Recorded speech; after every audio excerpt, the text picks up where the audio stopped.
Pas shumë kritikave, debateve dhe korrigjimeve, 3 ligjet nga fusha e arsimit të lartë dhe shkencës kanë hyrë në procedurë qeveritare.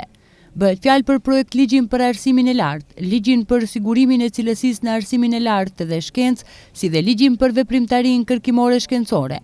Kryeministri Hristijan Mickoski theksoi se bëhet fjalë për reforma sistemore, të cilët nuk janë hartuar pas dyerve të mbyllura, por në bashkëpunim me universitetet dhe komunitetin akademik. Ова не е закон на една влада, туку закон за еднината на државата.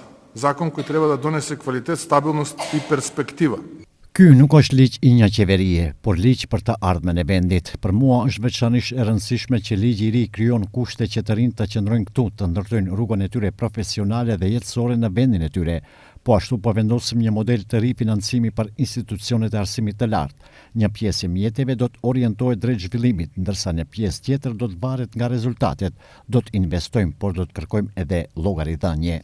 Buxheti për universitetet këtë vit arrin në 7.5 miliard denar, dukshëm më i lartë krahasuar me vitet e kaluara, ndërsa qeveria paralajmëron se ky trend do të vazhdojë.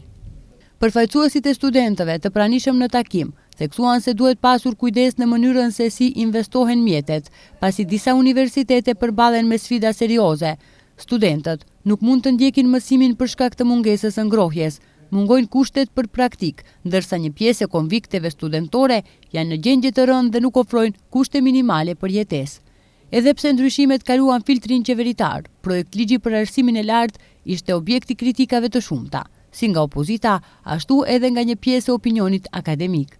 Nga sindikata e pavarur akademike, reaguan se zgjidhjet ligjore rrezikojnë autonominë universitare.